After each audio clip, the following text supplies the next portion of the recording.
नगर निकाय चुनाव की सरगर्मियां पूरे शबाब पर हैं। प्रत्याशी डोर टू डोर जाकर अपने लिए समर्थन मांग रहे हैं। ऐसे में लखीमपुर न्यूज़ आपके लिए लाया है कौन बनेगा चेयरमैन, कौन बनेगा चेयरपर्सन लखीमपुर। इसी संबंध में आज मैं आपकी मुलाकात करवाता हूं आम आदमी पार्टी की प्रत्याशी ज्योति गुप्ता जी से। हम जानेंगे कि ज्योति गुप्ता जी के क्या एजेंडा है, किन किन मुद्दों को लेकर वो जनता के बीच जा रही हैं और पिछले 5 दिनों में जो उन्होंने अपनी कैंपेनिंग की है, लोगों से मिली हैं, तो लोगों के क्या विचार हैं उनके बारे में। आइए हम बात करते हैं ज्योति गुप्ता जी से। बहुत बहुत स्वागत है आपका लखीमपुर न्यूज़ चैनल पे। आप सबसे पहले अपना एजेंडा बताएं, आप किन मुद्दों को लेकर लोगों के बीच में जा रहे हैं। मैं आम आदमी पार्टी की तरफ से नगर पालिका परिषद से ज्योति गुप्ता अध्यक्ष पद की प्रत्याशी हूँ और मेरा प्रथम मुद्दा ये है कि मैं पद पे आने के बाद मैं हाउस टैक्स ऑफ करूँगी और वाटर टैक्स बिल्कुल माफ़ कर दूँगी। ये मेरा प्रथम मुद्दा रहेगा।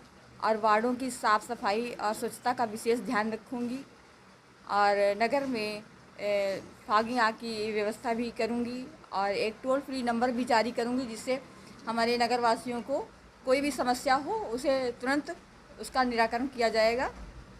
और जो देखा गया है कि नगर पालिका की आर्थिक स्थिति बड़ी ख़राब है, यहाँ तक हम पता लग चलता है कि लोगों की तनख्वाहें भी नहीं निकल पा रही हैं।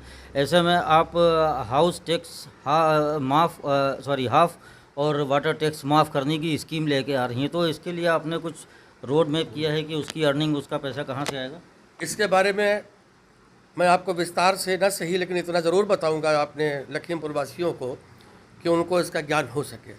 देखिए, जिन जिन जगहों पर भ्रष्टाचार चरम पे है, इस प्रकार की समस्याएं वहीं पे हैं। मैं जहाँ तक मानता हूँ कि मोर देन 95% लोग समय से अपना हाउस टैक्स और वाटर टैक्स अदा करते हैं। फिर यह पैसा जाता कहाँ है? हमारी पार्टी का मुख्य उद्देश्य दिल्ली से लेकर जहाँ जहाँ भी हमारी सरकारें बनी है, हमने उस भ्रष्टाचार को रोक करके अपने सारे कार्यों को अंजाम तक पहुंचाया है। और हमारी दिल्ली सरकार इसका एक ज्वलंत उदाहरण है, जो बसों में यात्रा फ्री देती है, 200 यूनिट बिजली फ्री देती है, महिलाओं को बस में यात्रा फ्री देती है, उसके स्वास्थ्य भी फ्री देती है। और उसके बावजूद भी पूरे देश में हमारी ही पार्टी की एक ऐसी सरकार है जिसका बजट हमेशा से फ़ायदे में ही रहता है। उसी प्रकार से हम नगर पालिका में जो यहाँ भ्रष्टाचार व्याप्त है, इसको समाप्त करेंगे, अपनी आय के संसाधनों को बढ़ाएंगे और हर चीज़ समय पर लागू करेंगे। जब भ्रष्टाचार को ख़त्म करने से ही हमारे पास इतना बजट सरप्लस हो जाएगा कि हम सबको समय पर वेतन भी दे सकेंगे और अपने जनपद वासियों से किए गए वादे को भी पूरा कर सकेंगे, जिसका मेन मुद्दा है हाउस टैक्स हाफ और वाटर टैक्स माफ़। इसके साथ ही आपने देखा होगा, सामान्य नागरिक की हैसियत से सब लोग कभी न कभी कुछ न कुछ असहजता महसूस ज़रूर करते हैं। हम उन असहज चीज़ों के कारणों को जड़ से ख़त्म करेंगे। सबसे पहली प्राथमिकता ये होगी हमारी कि हम एक टोल फ्री नंबर जारी करेंगे। मसलन एक आम आदमी अपनी शिकायतों को लेकर, अपनी समस्याओं के निराकरण को लेकर बाबुओं के चक्कर काटता रहता है और उसकी कहीं सुनवाई नहीं होती है। जिनके अपने संपर्क और संबंध जो है वो परवान चढ़ जाते हैं, उनको सारे लाभ मिलते हैं। तो हम सबसे पहला काम करेंगे, टोल फ्री नंबर जारी करेंगे और जवाबदेही डिसाइड करेंगे कि जो भी कंप्लेंट्स आवें इनका निस्तारण समय से हो। सफाई, नालों की सफाई, रोड की सफाई, जल भराव यहाँ की मेन समस्या है और ये नगर पालिका का काम है। नगर पालिका इस कामों को सबसे पहले देखती है। लेकिन आपकी प्राथमिकता क्या है? आप अगर जीत के वहाँ तक पहुँचते हैं तो आप सबसे पहले क्या काम करना चाहेंगे? हर व्यक्ति की, हर समाज में सबसे कुछ अहम ज़रूरतें होती है, जिसमें स्वास्थ्य है, शिक्षा है, सड़कें हैं और परिवहन है। हमारी यही प्राथमिकताएं हैं। हम सबसे पहला काम ये करेंगे कि जो हमारे नगर पालिका परिषद के बदहाल पड़े स्कूल हैं, जहां हमारे नौनिहाल प्राथमिक शिक्षा के लिए जाना पसंद ही नहीं करते, जा ही नहीं पाते, कारण इंफ्रास्ट्रक्चर की बहुत बड़ी कमी। नगर पालिका का अध्यक्ष अभी तक जो भी बना रहा, उसने सिर्फ और सिर्फ अपने चंद लोगों को मोबिलाइज करने का काम किया, अपने हिसाब से अपनी जेबें भरने का काम किया। समाज के लिए किसी ने कुछ भी नहीं किया। दिल्ली की तर्ज पे हम अपने स्कूलों का निर्माण करने की कोशिश करेंगे और साथ ही मोहल्ला क्लिनिक की तर्ज पे हम अपने आम नागरिकों को फ्री में इलाज भी उपलब्ध कराने के लिए प्रयास करेंगे। और संक्रमणित जो बीमारियां होती हैं, जो संक्रमण से होती हैं, उनको बचाने के लिए आपने देखा होगा चंद वीआईपीओं की सड़कों पर, चंद वीआईपी के बंगलों पर मच्छरों से बचने के लिए फॉगिंग का कार्य होता है। हमारी पार्टी यदि हमारी नगर पालिका अध्यक्षा का चुनाव होता है तो पूरी निष्पक्षता के साथ हर गली में, हर कूचे में हमारी फॉगिंग मशीन जाने की प्राथमिकता होगी। अभी पिछले दिनों लखीमपुर में देखा गया कि अतिक्रमण को लेकर बहुत से छोटे दुकानदार जो पटरी दुकानदार हैं, खोखा दुकानदार हैं, उनको उजाड़ दिया गया, वो रोज़ी रोटी उनकी चली गई। उनके बारे में आपका क्या सोचना है, क्या प्लान है, उनको आप कहाँ एडजस्ट कर सकते हैं, इस बारे में ज़रा बताइए। देखिए, लखीमपुर खीरी में सरकार के पास जगह की कमी नहीं है। मैं अपनी इस व्यवस्था को पटरी पर लाने के लिए देखिए, इसके साथ एक समस्या और भी है सबसे बड़ी। आप अगर अपने परिवार के साथ कहीं बाज़ार में कुछ खरीदारी करने जाना चाहें तो आपको निश्चित तौर पर या तो पैदल जाना पड़ेगा, कोई बुजुर्ग है तो कैसे जाएगा। पार्किंग की समस्या से सबसे पहले हम निजात दिलाने की तरफ प्रयास करेंगे कि शहर में जब भी कभी कोई माता पिता कोई इस तरीके का जाए जिसको वाकई में दुकान तक जाने के लिए भाई पैदल कैसे जाए, असहाय है, उसके लिए पार्किंग की उचित व्यवस्था की जाएगी।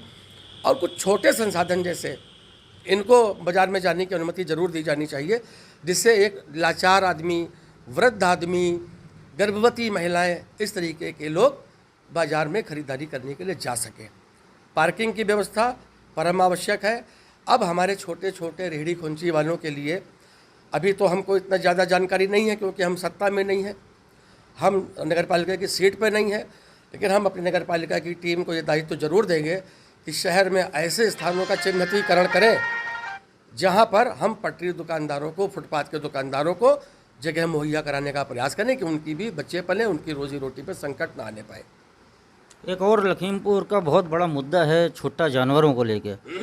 आमतौर से छुट्टा जानवर सड़क के पे पाए जाते हैं, जिससे कई बार एक्सीडेंट्स वगैरह होते रहते हैं। और नगर पालिका का दावा है कि हम हर दिन छुट्टा जानवर पकड़ के बंद करते हैं, लेकिन उसके बाद भी वहाँ पे छुट्टा जानवर बहुत ज़्यादा दिखाई देते हैं। तो उसके बारे में आपने देखिए, छुट्टा जानवरों के लिए ये तो समस्या एक पूरे उत्तर प्रदेश की है और सरकारों ने इस पर झूठे वादे, खोखले वादे किए। माननीय प्रधानमंत्री जी ने भी कहा कि चुनाव जीतने के बाद सबसे पहला काम हम आवारा पशुओं का वो करेंगे, नहीं कर पाए। लेकिन यह मैं पूरे ईमानदारी के साथ कहता हूँ कि मेरी अध्यक्षा जी की सबसे पहली प्राथमिकताओं में से ये भी प्राथमिकता है कि छुट्टा जानवरों का निस्तारण जरूर करें। तो ये थे ज्योति गुप्ता जी और अजय सिंह जी, जिनका साफ तौर से ये कहना है कि अगर मेरी पार्टी की अध्यक्षा जी चेयरमैन बनती हैं, चेयरपर्सन बनती हैं, तो हम शहर की जो मुख्य समस्याएं हैं, जैसे छुट्टा जानवरों की समस्या और अतिक्रमण में जो दुकानदार हटाए गए हैं, उनकी जो समस्याएं हैं, उन समस्याओं का निस्तारण जल्द से जल्द हम करेंगे। और दूसरी एक चीज़ उन्होंने मुझे बताई कि अगर उनकी पार्टी अध्यक्षा बनती हैं तो सबसे पहले उनका जो प्राथमिकता होगी वो वाटर टैक्स माफ़ और हाउस टैक्स को हाफ माफ़ किया जाएगा। इस पर उनके पास पूरा रोड मैप तैयार है और वो उस पर काम करके, जिस तरह दिल्ली की तर्ज पे जैसे स्कूल्स वगैरह हैं और मोहल्ला क्लिनिक जो दिल्ली सरकार ने बनाए हैं, वो कोशिश करेंगे कि नगर पालिका के अंतर्गत जितने स्कूल्स वगैरह आते हैं उनको दिल्ली की तर्ज पे बनाया जाए। लखीमपुर न्यूज़ के लिए अब्दुल कवी। चुनाव के जो मुद्दे हैं उनका हम हैंडबिल छपवा कर जनता के बीच जा रहे हैं। इन मुद्दों को देख लें और यदि हमारा नगर पालिका परिषद का अध्यक्ष बनता है, इसको लेकर के हमसे सवाल और जवाब करने के हकदार यहाँ की जनता है।